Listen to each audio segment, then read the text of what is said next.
ایھا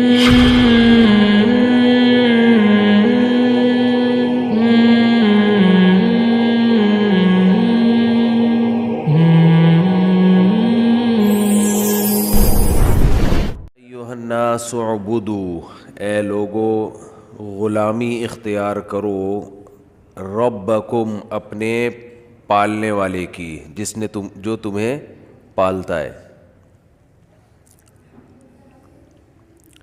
الذی خلقکم، جس نے تمہیں بھی پیدا کیا، والذین من قبلکم، اور تم سے پہلے لوگوں کو بھی اسی نے پیدا کیا ہے۔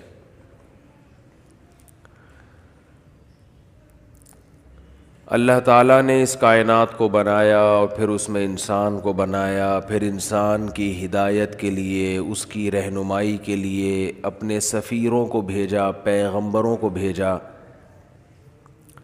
اور وہ تمام کے تمام پیغمبر ایک ہی بات بتاتے رہے کہ ایک خدا پر ایمان لے کر آؤ اور اس کی عبادت کرو، اس کی غلامی کرو۔ آج پوری دنیا اللہ کی غلامی سے نکلنے کی کوشش کر رہی ہے۔ دنیا کا سب سے فضول ترین کام عبادت بن گیا ہے۔ گھر میں والدین کی اگر اولاد ہو تو کمانے والے بچے کی قدر ہے، لیکن اگر کوئی دین پہ چل رہا ہے تو اس کی قدر نہیں ہے۔ گھر کا بھی یہی اصول ہے، ملکوں کے بھی یہی اصول ہیں، اور دنیا کے بھی یہی اصول ہیں کہ انسان سے محبت اس بیس پہ کرتا ہے کہ آپ اس انسان کے لیے کیا کرتے ہیں، اس انسان کے لیے آپ کیا خدمت کر رہے ہیں۔ اس سے کسی کو بحث نہیں ہے کہ اللہ کے لیے کون کیا کرتا ہے۔ دنیا میں اچھائی اور برائی اسی پہ گھوم رہی ہے کہ آپ کسی کے لیے کیا کرتے ہیں۔ حضرت ابو طالب نے نبی صلی اللہ علیہ وسلم کے جو چچا تھے، انسانیت کی بھلائی کے لیے آپ نے بہت کچھ کیا، لیکن کلمہ پڑھے بغیر دنیا سے گئے۔ تو نبی صلی اللہ علیہ وسلم نے فرمایا میں قیامت کے دن ان کی سفارش نہیں کر سکتا۔ تو ہم اگر اللہ کو مانتے ہیں، اللہ کے پیغمبروں پر ہمارا ایمان ہے، یقین ہے، تو صبح سے لے کے رات تک، رات سے لے کے صبح تک اپنی تمام معمولات کو، تمام ایکٹیویٹیز کو، تمام اعمال کو ہم نے یہ سوچ کے گزارنا ہے کہ ہم اس دنیا میں آزاد نہیں ہیں، بلکہ کسی پیدا کرنے والے کے غلام ہیں، اور اس کی رضا کے آگے ہمیں کسی کی پرواہ نہیں ہونی چاہیے۔ یہ بات خوب اچھی طرح سمجھ لینی چاہیے کہ اسلام کا جو مزاج ہے، مزاج وہ صرف آپ کو اللہ کی غلامی سکھاتا ہے۔ یہی وجہ ہے کہ مجتہدین میں مسائل میں اختلافات بھی ہوتے ہیں، لیکن ان اختلافات کے باوجود دونوں فقہا، دونوں فقیہ، دونوں رائے بالکل ٹھیک ہوتی ہیں، اس لیے کہ دونوں رائے کو فالو کرنے والے کا جو بنیادی مقصد ہے وہ اللہ کی غلامی، بس تو یہ چیز دیکھی جاتی ہے۔ ہم عمل میں الجھ جاتے ہیں۔ میں اکثر اس کی مثال دیا کرتا ہوں، بخاری اور مسلم کی حدیث ہے کہ نبی صلی اللہ علیہ وسلم نے، اس کو خوب اچھی طرح سمجھیں جو بات سمجھائی جا رہی ہے، اللہ کرے ذہن میں اتر جائے۔ نبی صلی اللہ علیہ وسلم نے بنو قریظہ کی طرف ایک لشکر روانہ کیا،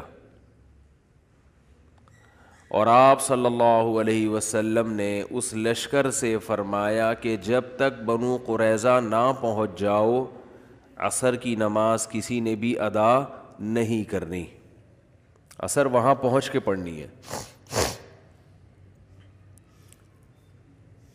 صحابہ کرام کو راستے میں اتنی تاخیر ہو گئی کہ عصر کی نماز قضا ہونے لگی، نماز کے قضا ہونے کا خطرہ ہو گیا۔ بعض صحابہ نے یہ کہا کہ نبی صلی اللہ علیہ وسلم کا جو مقصد تھا وہ عصر کی نماز کو قضا کرنا نہیں تھا، عصر کی نماز کو قضا کرنا مقصد نہیں تھا، کیونکہ آپ صلی اللہ علیہ وسلم کو علم تھوڑی تھا کہ نماز راستے میں قضا ہو جائے گی۔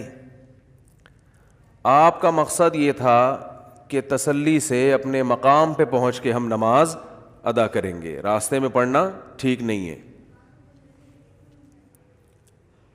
لہذا ہم نماز اب پڑھیں گے کیونکہ نماز قضا کرنے کی اجازت نہیں ہے۔ اور حافظوا علی الصلوات والصلاۃ الوسطی، اللہ تعالیٰ کا ارشاد ہے نمازوں کی حفاظت کرو، خصوصاً درمیانی نماز کی۔ درمیانی نماز کون سی ہے؟ عصر۔ دوسرے فریق نے، صحابہ کی دوسرے گروہ نے یہ کہا کہ نبی کے جو الفاظ ہیں، نبی آپ صلی اللہ رب العزت کے سفیر ہیں، جو بات کہتے ہیں اپنی طرف سے نہیں کہتے، ان ہوا الا وحی یوحی، نبی صلی اللہ علیہ وسلم نے منع کیا ہے کہ راستے میں عصر کی نماز نہیں پڑھنی، تو ہم تو جو کچھ کر رہے ہیں نبی کے حکم پہ کر رہے ہیں، اور نبی کی غلامی کس کی غلامی ہے؟ اللہ کی۔ تو جس اللہ نے نماز کو فرض کیا ہے اسی اللہ نے ہمیں اجازت، ہمارے لیے حکم یہ کہ ہم یہاں نہیں پڑھیں گے۔ دو متضاد رائے سامنے آ رہی ہیں، ایک دوسرے کے بالکل اپوزٹ۔ بات آ رہی ہے سمجھ میں کہ نہیں آ رہی؟ اب یا تو کسی تیسرے کو جج بنایا جاتا جو فیصلہ کرتا، اور سب یہ مان لیتے کہ جو ان کا فیصلہ ہوگا ہم اسے مان لیں گے، تو جج بھی نہیں تھا کوئی۔ ظاہر ہے وہ جج تو نبی صلی اللہ علیہ وسلم ہوتے، آپ سے رابطہ ممکن نہیں تھا۔ تو صحابہ کرام کے دو فریقوں میں، دو جماعتوں میں اختلاف رائے ہوا۔ اب ایسا نہیں ہوا کہ انہوں نے تلواریں نکال کے لڑنا شروع کر دیا، کوئی القابات سے نوازنا شروع کر دیا ایک دوسرے کو، بلکہ انہوں نے جس کی جو رائے تھی اس نے اس رائے پر عمل کیا۔ بعض حضرات کی رائے یہ تھی کہ نماز پڑھنی ضروری ہے، نبی کی حدیث کی انہوں نے تعویل کی ہے۔ تعویل کا مطلب صرف الکلام عن الظاہر، کسی کے کلام جو ہے اس کو ظاہری معنی سے ہٹا دینا۔ نبی کی حدیث کے ظاہری الفاظ کیا تھے؟ عصر راستے میں نہیں پڑھنی۔ تو دوسرے دلائل کے پیش نظر، کیونکہ قرآن میں عصر کی خصوصی تاکید ہے، اس آیت کے پیش نظر اور نبی کے عام معمول کے پیش نظر کہ آپ نے نماز کبھی قضا نہیں کی ہے، تو اس معمول کے پیش نظر انہوں نے حدیث کے اس ظاہری الفاظ کو، بولو بھائی، پھیر دیا، سمجھ رہے ہو، ہٹا دیا اپنے ظاہر سے، کہ یہاں یہ جو نبی نے حکم دیا کہ راستے میں عصر کی نماز نہیں پڑھنی، یہ اس صورت میں تھا، یہ شرط بڑھا دی انہوں نے کہ بشرطے کہ نماز قضا ہونے کا خطرہ نہ ہو۔ تو حدیث کے کبھی ظاہری الفاظ کو پھیرا بھی جاتا ہے۔ بالکل یہی کام امام ابو حنیفہ نے کیا ہے کہ جن حدیثوں میں سفر میں 2 نمازیں اکٹھی پڑھنے کا حکم ہے. وہ کہتے ہیں یہاں اکٹھی سے مراد یہ نہیں ہے کہ ایک نماز کو قضا کر کے دوسرے ٹائم پہ لے جائیں آپ,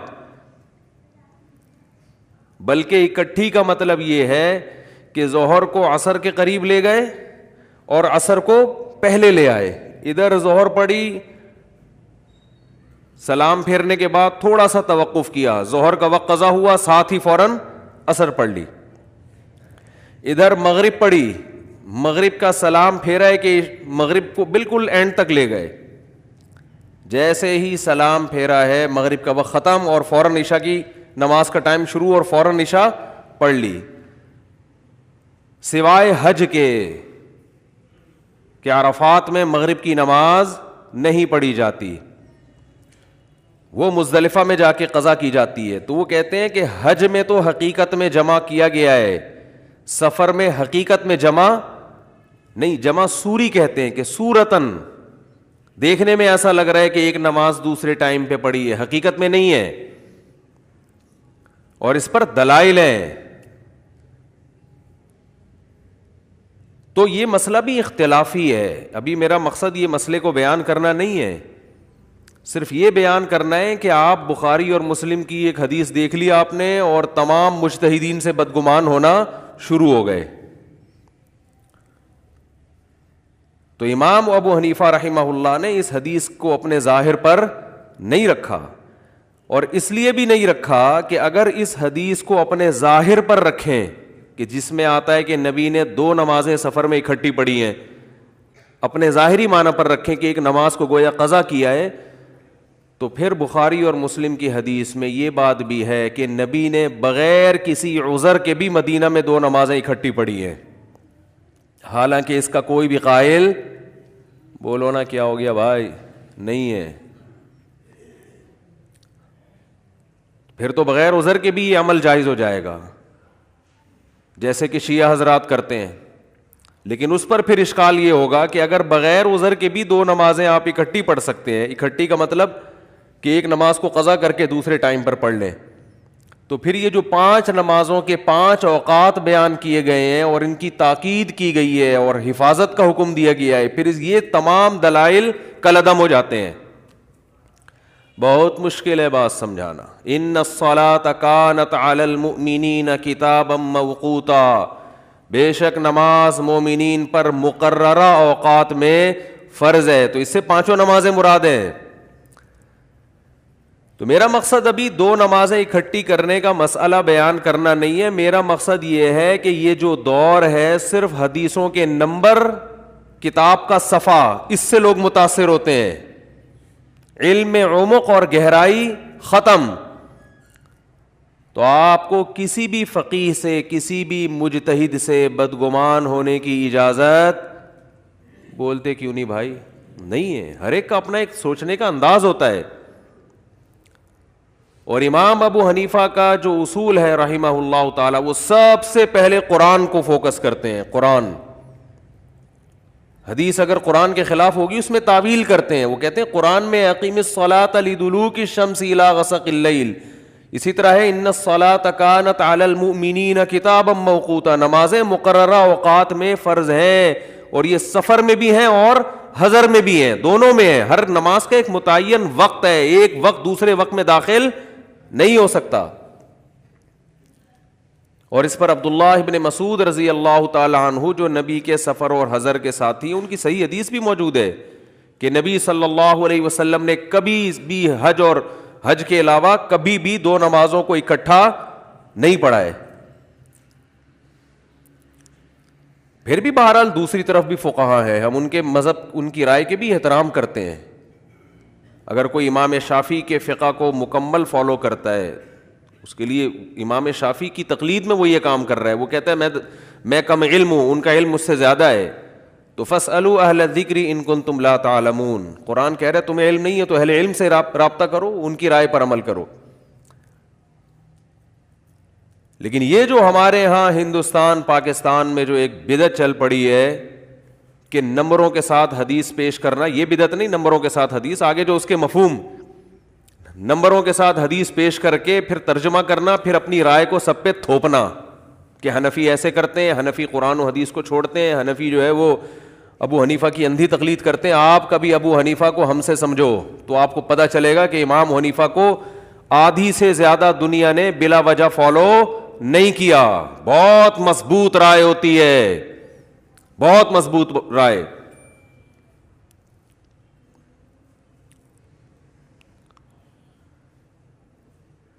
تو بڑے بڑے محدثین ہیں جو امام ابو حنیفہ کو فالو کیا کرتے تھے, ان کی تقلید کیا کرتے تھے. ان سے جب پوچھا جاتا کہ آپ خود اتنے بڑے محدث ہیں اور آپ ابو حنیفہ کی رائے پر عمل کرتے ہیں, وہ کہتے ہیں ما سمعنا رأیا احسن من رأی ابی حنیفہ, ہم نے ابو حنیفہ کی رائے سے بہتر رائے نہیں دیکھی. بہت معتدل, ہر طرف سے دلائل میں غور و فکر کر کے. تو خیر بات یہ چل رہی تھی کہ رسول اللہ صلی اللہ علیہ وسلم نے اس فریق کو حکم دیا کہ بنو قریظہ پہنچنے سے پہلے عصر کی نماز, بولو بھائی, نہیں پڑھنی. اب یہ دو نمازوں کا اکٹھا ہونے کا مسئلہ آ ہی گیا تو ایک اور چھوٹی سی بات بتا کے بس آگے چلتا ہوں کہ دو نمازیں جو فقہا یہ بھی جائز بھی کہتے ہیں نا, سفر میں دونوں کو ایک کو دوسرے وقت میں داخل کر کے پڑھا جائے, جو جائز بھی کہتے ہیں. جیسے امام شافعی, امام احمد بن حنبل کی رائے یہی ہے کہ جائز ہے, تو وہ بھی اس کو ثواب کا کام نہیں سمجھتے, گنجائش دیتے ہیں, گنجائش. ان کے ہاں بھی اصل سنت اور افضل عمل یہی ہے کہ ہر نماز اپنے ٹائم پہ سفر میں بھی پڑھی جائے. اور یہ کیونکہ علامہ ابن قیم رحمہ اللہ نے لکھا ہے کہ یہ کام جو سفر میں دو نمازیں اکٹھی پڑھنا, نبی نے یہ عمل متواتر سنت نہیں ہے, بہت کم ہوا ہے, یہ بہت شدید عذر میں یہ کیا ہے آپ صلی اللہ علیہ وسلم نے. جبکہ ہم اپنے اہل حدیث بھائیوں کو دیکھتے ہیں کہ وہ جب بھی سفر کر رہے ہوتے ہیں دو نمازیں اکٹھی پڑھ رہے ہوتے ہیں. تو یہ خود نبی کے عمل کے خلاف ہے, یہ بہت کم ہوا ہے, یہ عام معمول نہیں تھا. جبکہ سفر میں 4 کی 2 پڑھنا یہ نبی نے ہمیشہ پڑھی ہے. ایک حدیث بھی ہمارے سامنے ایسی نہیں ہے کہ نبی صلی اللہ علیہ وسلم نے سفر میں قصر نہ کی ہو, آپ نے 4 رکعتوں کو پورا 4 پڑھا ہو. ایک بے غبار روایت بھی, سری روایت بھی ہمارے پاس موجود نہیں ہے. تو سفر میں 4 کی 2 پڑھنا تو سنت متواترہ ہے, لیکن 2 نمازوں کو جمع کرنا یہ افضل نہیں ہے. افضل یہی ہے کہ اس میں آپ ہر نماز اپنے ٹائم پہ پڑھیں. لیکن ہم دیکھ رہے ہیں کہ اس کا تو ایک ایسا رواج چل پڑا ہے کہ, اور ویسے بھی عقلی لحاظ سے اگر دیکھا جائے کہ اسلام نے جو سفر میں گنجائش دی ہے کہ 4 کی 2 پڑھو, وہ گنجائش اسی لیے دی ہے کہ نماز اپنے وقت سے ٹالنے کی نوبت نہ آئے. یعنی اگر آپ عقلی لحاظ سے دلیل نظر جس کو کہتے ہیں کہ وہ رخصت دی ہی اسی وجہ سے گئی ہے کہ مختصر کرنے کا مقصد ہی کیا ہوتا ہے کہ اس مختصر چیز کی حفاظت کرنا آسان ہوتا ہے. تو حفاظت کا مطلب اپنے وقت پہ پڑھنا. خیر اختلافی مسئلہ ہے, ہم اختلافی مسائل میں شدت کے قائل نہیں ہیں. ہمارا مقصد ان لوگوں پہ رد کرنا ہے جو ایک رائے کو سمجھتے ہیں کہ بس 100% یہی درست ہے, اس کے علاوہ سب کیا کر رہے ہیں. آدھی امت جو تھی وہ معاذ اللہ وہ بے وقوف تھی.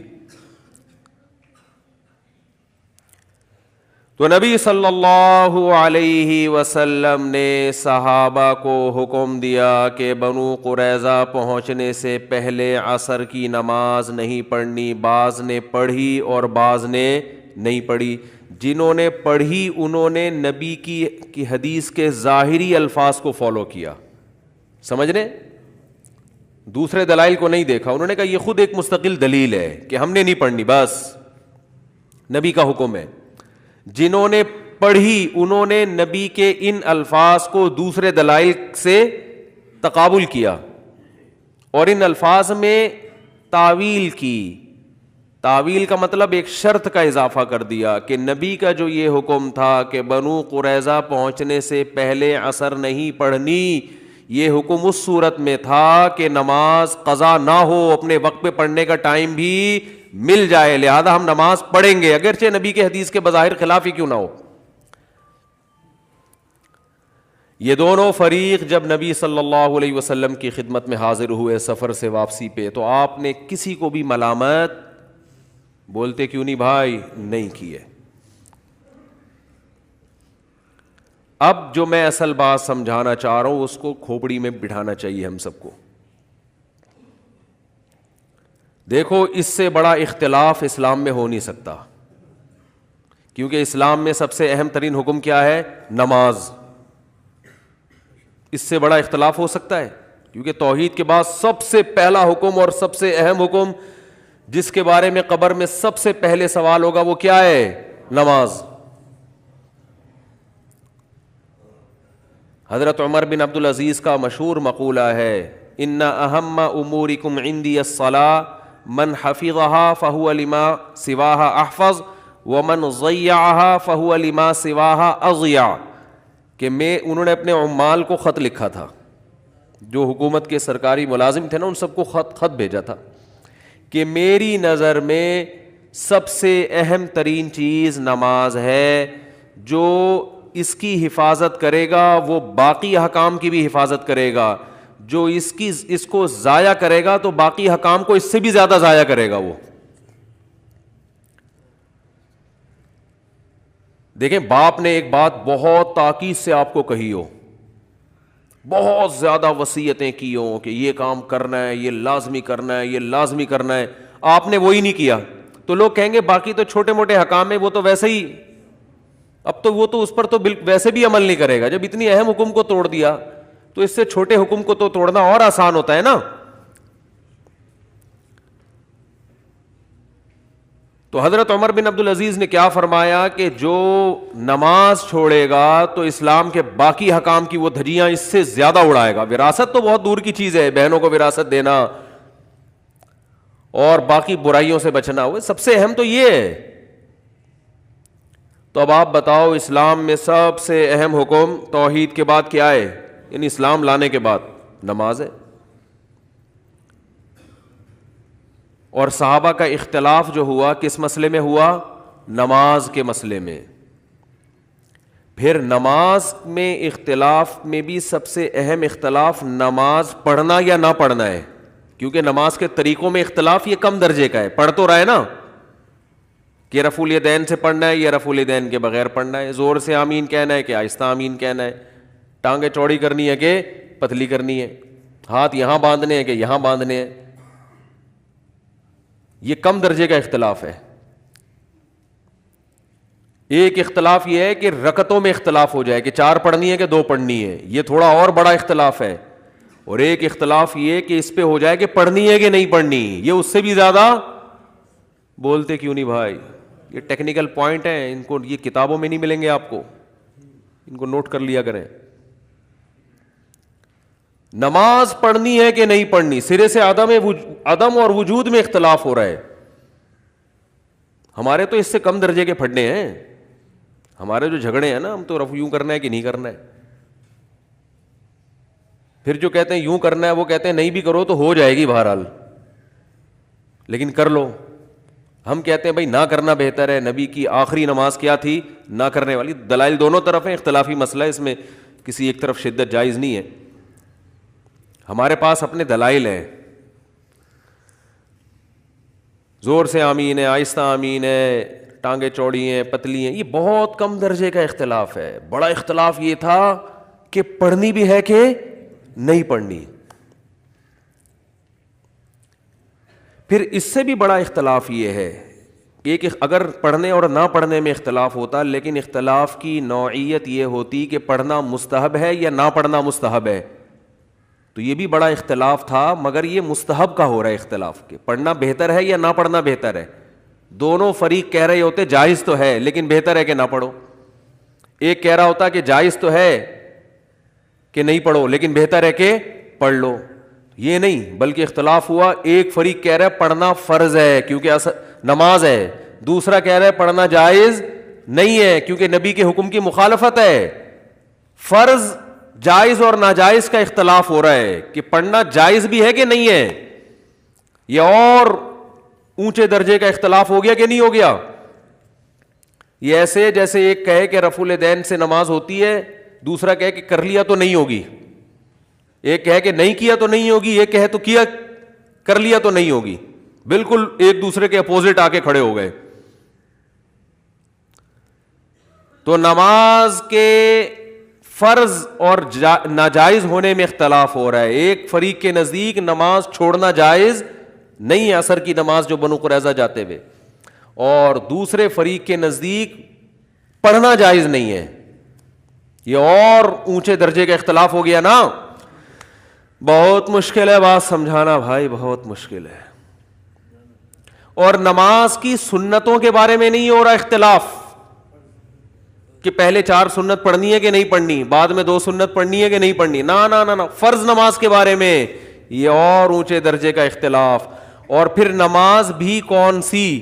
وہ نماز جس کو قرآن نے خصوصیت کے ساتھ ہائی لائٹ کیا ہے، حافظوا علی الصلوات والصلاۃ الوسطی، نمازوں کی حفاظت کرو، 5 نمازوں کی، خاص طور پر درمیانی نماز کی. تو درمیان میں اثر آتی ہے، یعنی وہ پہلا نماز، اور نماز میں بھی سب سے اہم ترین نماز.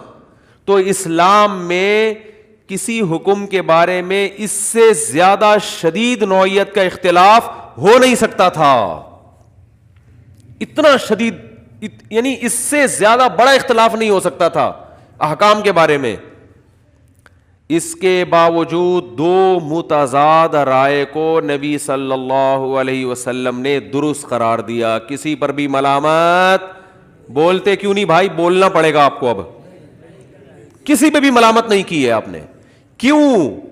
اس لیے کہ یہ جو قرآن کا حکم ہے نا، یا ایھا الناس اعبدوا ربکم، اپنے پیدا کرنے والے، اپنے پالنے والے کی غلامی کرو. تو غلامی پر دونوں نے پورا عمل کیا. اب اسلام عمل کو نہیں دیکھ رہا، جو مقصد تھا حاصل ہو گیا ہے،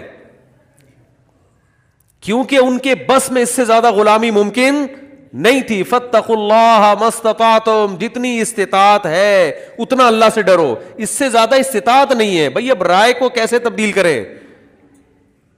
ایک کی سمجھ میں یہ آ رہا ہے کہ نبی کا حکم یہاں نہیں ہے وہاں کے بارے میں، ایک کے سمجھ میں آ رہا ہے کہ یہی پڑھنی ہے. اب یا تو نبی خود وحی کے ذریعے آ کے بتائیں کہ میری مراد کیا تھی. جب یہ پاسبل نہیں ہے تو اب رائے کو تبدیل کرنا ممکن نہیں ہے. جب اللہ کی رضا ہے تو بس اس نے اللہ کے حکم کو پورا کر دیا. جو لبرلز لوگ ہیں، جو اسلام سے ہٹ کے زندگی گزارتے ہیں، وہ عمل کو دیکھتے ہیں.